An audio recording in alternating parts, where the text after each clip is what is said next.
Merhaba and welcome back to Malta. In this second episode, we bring you around the streets of the capital Valletta. We will visit the upper city with its amazing gardens, and scoot around the lower city with its funny balconies and statues. We will check on Andre and Julia's pigeons. Then we discover Marsaxlokk, where you will see that the Maltese love to eat fresh fish and especially pulp. Ready? Let's go!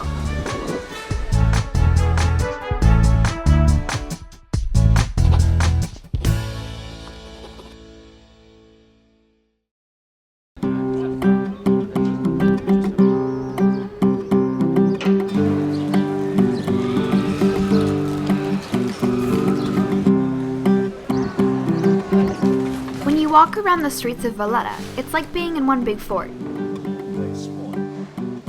Here, the upper city, is the richer part, with beautiful Baroque buildings and businesses.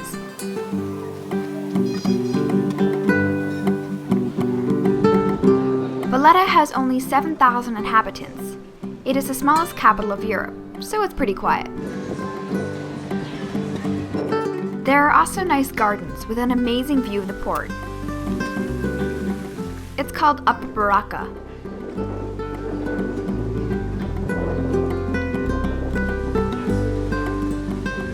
Here we meet up with Matthew, a local guide that loves to show people around his city.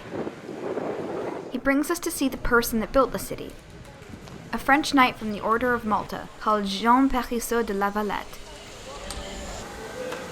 And that's why we call the city Valletta. Well, that his monument is over here because we are very close to the area where the foundation stone of Valletta was laid down. Actually, just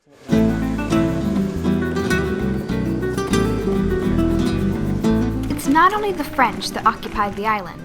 The Italians, Spanish, and even the English ruled the island. And you can see this as there are still English letterboxes and telephone booths. But especially here, everyone speaks great English. It's the second official language, after Maltese.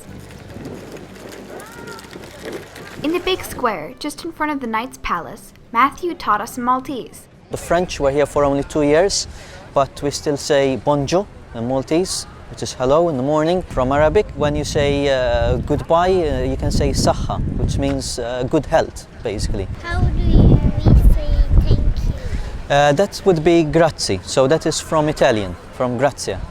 So you can see you have so many different languages. We take a little bit from each. Behind me is the big palace where the Knights of Malta used to rule. However, today the country has a president. Apparently, they still have all the swords and shields. I would love to see them, but as I have a new friend to play with, maybe later.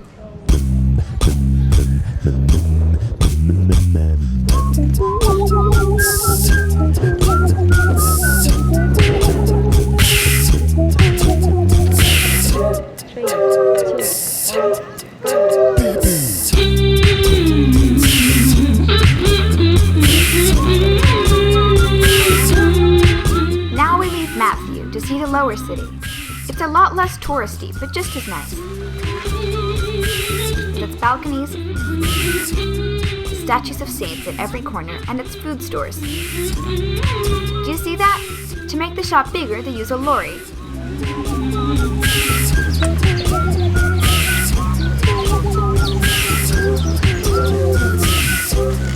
Okay, it's time to see if Andre's pigeons have come back.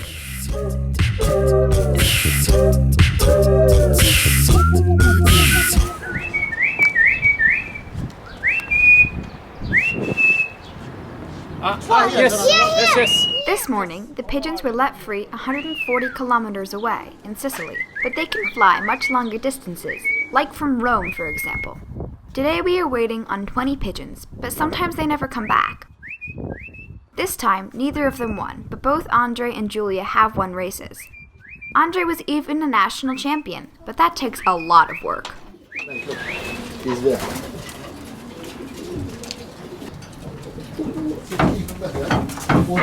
How do you train them? I start training them when they're about 2 months old. I take them to different locations all around Malta, and they start coming back to the place. Every week I increase the distance till I can go as far as Gozo. Here the pigeons are well looked after. They even have classical music and self-cleaning toilets. that you have been. I got the surprise to have a pigeon named after Her name me. would be Victory Anya. Give her a kiss. Out. Out. Come on, you. Out.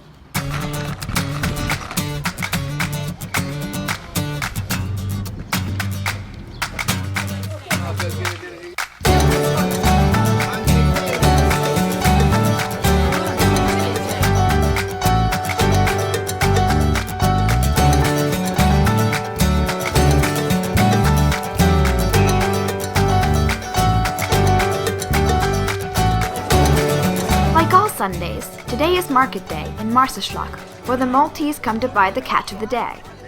This man says the best fish is found here. In the Mediterranean, we can find tuna, cuttlefish, pulp, sardines, and lots of other fish that I don't know. Marsaxlokk, as you can see, is a very colorful fishing village. Lots of fishermen still use the traditional boat called the luzu. Did you see? They all have an eye in the front, supposedly to protect the fishermen at sea.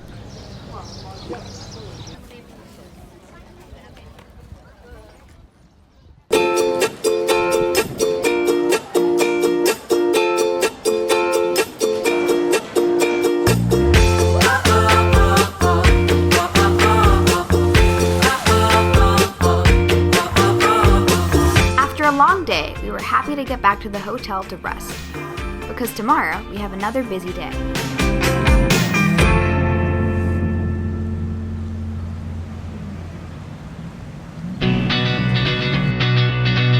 In the next episode, we discover the very first capital of Malta, Mdina, and we will eat the best local pastéis with Joe from the Crystal Palace. And you will see how the Maltese celebrate Easter with an amazing parade that tells the story of Jesus. And me, I will go for a dip in the sea. See you soon!